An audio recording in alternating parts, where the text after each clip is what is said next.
exaggerate your actions and motions in a way? The exercises are, for sure. So we try to do three things, three strategies. One is target, and that is to make the movements big. Yeah. All right. And there are specific exercises that we do, and we do those exercises in the very biggest way we can. And then the next thing is mode, but mode really speaks towards intensity. So we try and emphasize 100% maximal effort on every single repetition. Yeah. So because we're this basically must wear the patient out. Well, wears both patient and the clinician out, I can tell you. Yes, yeah. For sure. Yeah. So you just can't tell someone with Parkinson's to do something really big and then have it happen. It doesn't happen. So we kind of have to force it to happen. So there's that neuroplasticity where we're recovering brain function and sending more messages down to activate more motor units, which are the muscle fibers that are connected to a particular nerve bundle. So we want to recruit those. It's called neural recruitment. We do that in sports.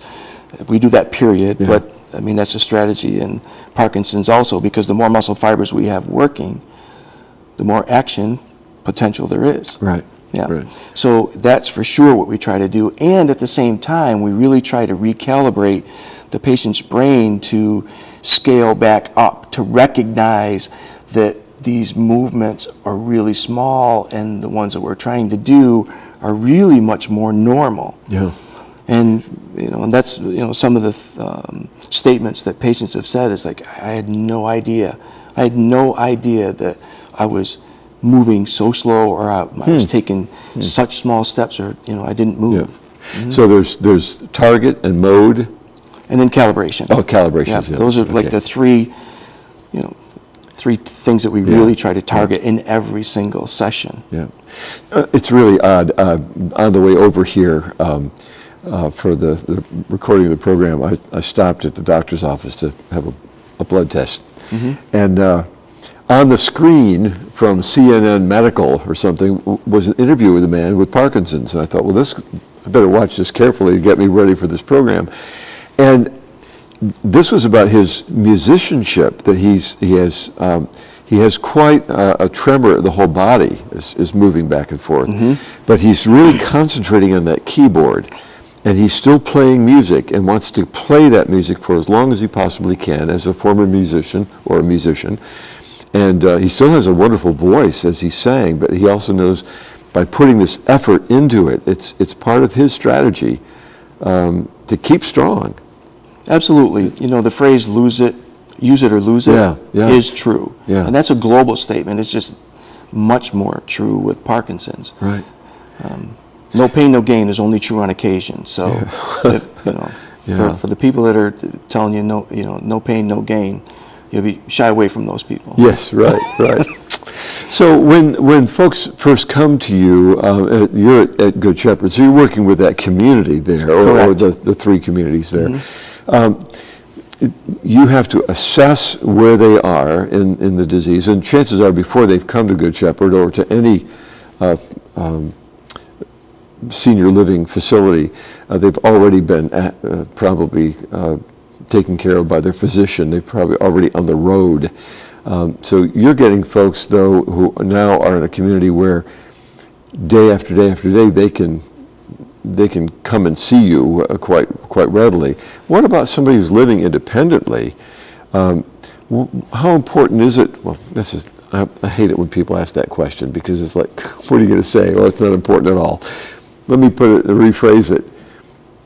How can we, in a neighborhood or in a church or in the family, how can we help when someone's not in a community where they're getting constant care? Okay, so perfect question, because this LSVT program is really for the people that are in the community, not in the nursing home, not in short-term rehab, not in a skilled nursing facility. So as an outpatient, that's those are the primary people that benefit from this.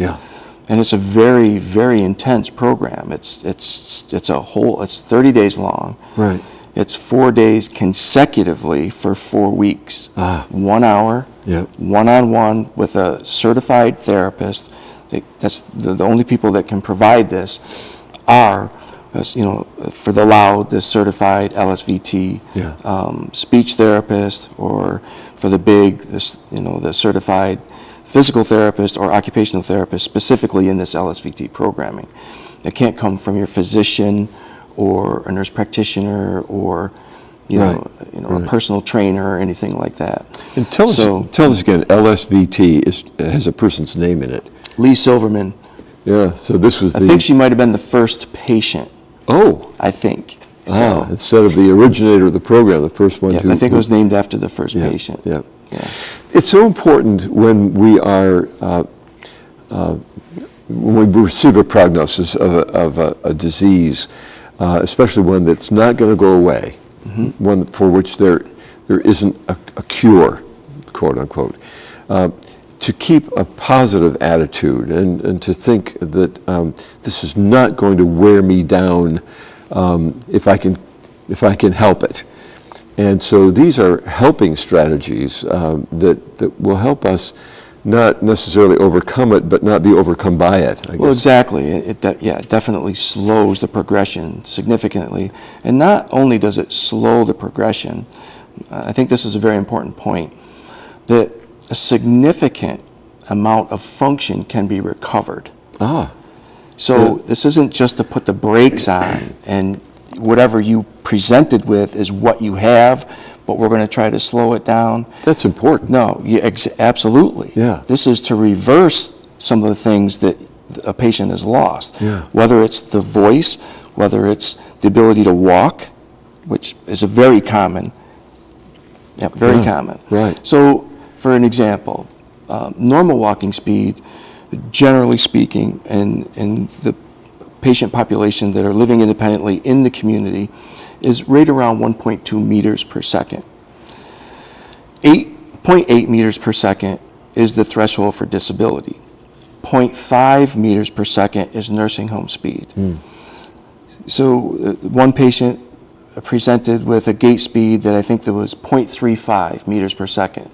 So living at home, but obviously not doing very well.